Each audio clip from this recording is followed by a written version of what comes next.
Hey everybody, Jeff with Wiseman Automotive here. Now today I'm working on a hot tub.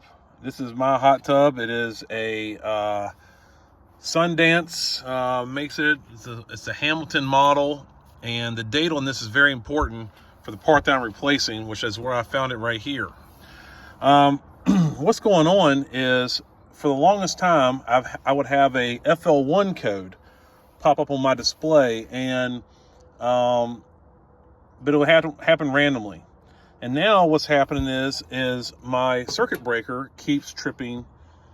My circuit breaker keeps tripping. So what I've narrowed it down to is this circulation pump. So I got two pumps, one here and one there, and the circulation pump that goes right here. And I just taken it out, and I thought, well, you know what, maybe I should make a quick video so other people can see if they have the same problem I have. Now, if you look right here, that right there is your circulation pump. Of course, I turned the power off. I even made sure that the power is off with my little electric tester here. Went through and made sure with one of these, which is a really nice little tool here. And I looked, and it says J13 and J14. Well, if you go to your panel, you'll see that J13 is right there, and J14 is this right here. See, I got it unhooked from the board, the white one. And when I unplugged that and let the spa run, it didn't blow the circuit breaker. Another thing I did before I did this was I actually went through and tested the resistance in both of my pumps. I went to pump number 1 to J16 and 17. No, wait a minute. I went through 15 and 16, checked the resistance, and I had like, I think I had like 6 ohms, 6.5 ohms. I went to the next one, only had like 2 ohms. And then I even checked my hot water heater, which was this one right here, which is J9 and 10. I checked the resistance in there, and that was like 10.8 ohms. And from a little bit of research I saw on the internet, some guy said on there, it should be between like 10 to 12 ohms. Don't know if that's factual or not, but that's what I got when I tested my hot water heater. So I couldn't find a resistance value for either one of my motors, or my pumps, I should say.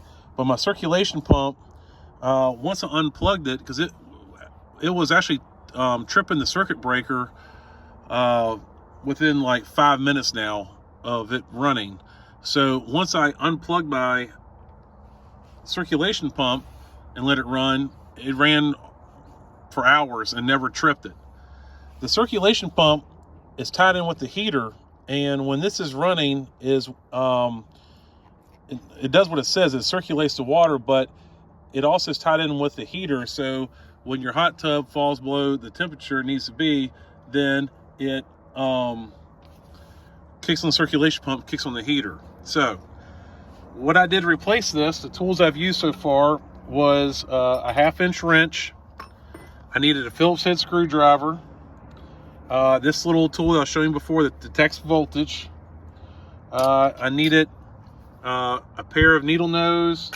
I also got, even had a stubby Phillips head screwdriver just for good measure. I got a regular pair of pliers just in case I needed it. And another thing is to get this off of here, in case your hand strength's not good enough, or maybe you can't reach it, I actually went and got my oil filter pliers, which these are awesome for doing oil changes and everything. And I was able to get back in here like this and put it on there. If you have a pair of channel locks, that might work as well. Might work good, but it's going to have to open up pretty wide. And you can see that these open up very wide. These are, you can probably find these for, like $15 to $30 at auto parts stores, Harbor Freight, whatever. They're pretty cheap to have. So I'm going to put this pump in, and I'll tell you more about what I did. I take it off. Basically, you got 4 bolts mounted to the bottom.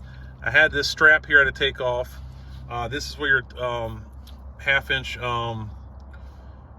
wrench comes in handy. I had to use my needle nose to get that clamp off for this hose right here. And I am going to have to take this nipple out and transfer it over to this one right here. I also, because my wires already have connectors on there, I couldn't pass them through here.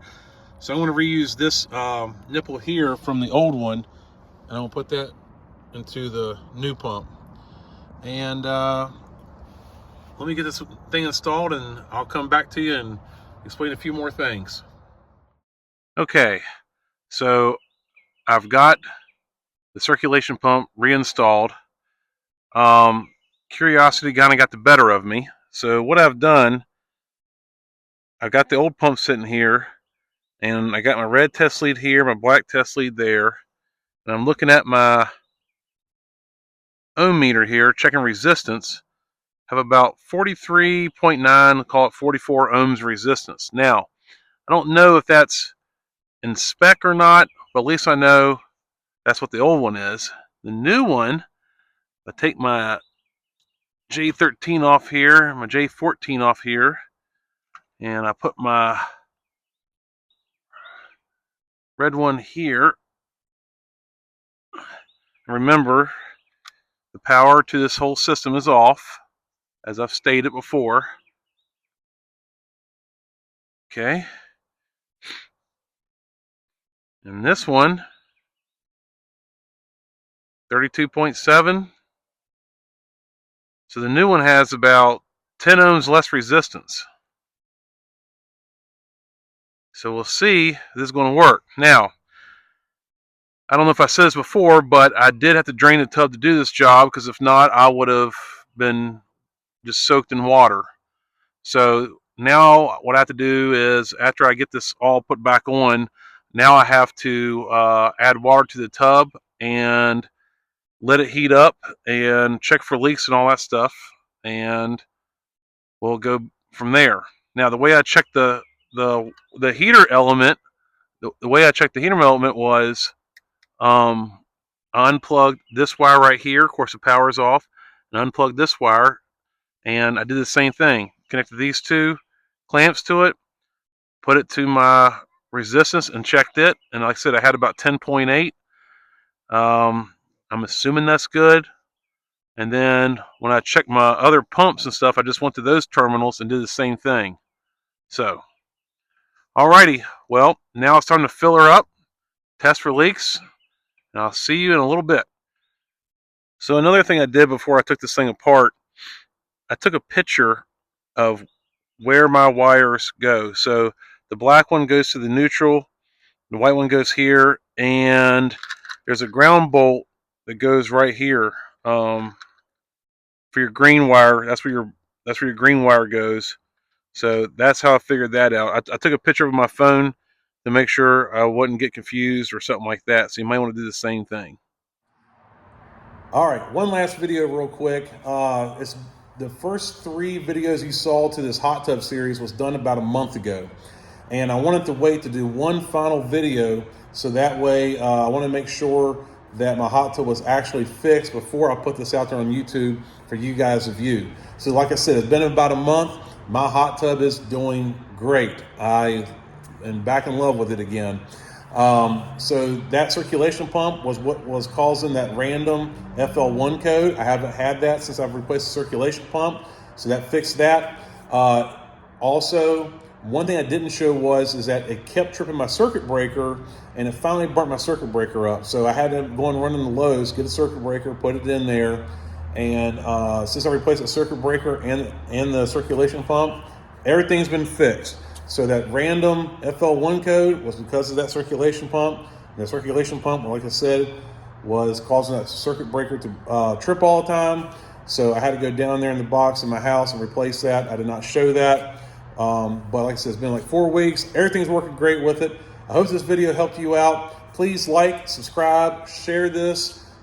Just one other thing is, if you don't feel comfortable doing anything that I've shown you on any of my videos, not just this one, then don't do it. It's not worth trying to save $1 here or there. So, if you don't feel comfortable doing it, by no means should you be doing it. Just call the man, pay the man to do it if you need him to. But I hope this video helped you out. Like if you give me a thumbs up. drop a few comments. You know, if I can help you out in any way, just let me know, and I'll do my best. All right, guys, we'll see you on the next one. Thank you for watching my videos. Thanks for liking, subscribing, and sharing these. I really do appreciate it. See you on the next one, guys.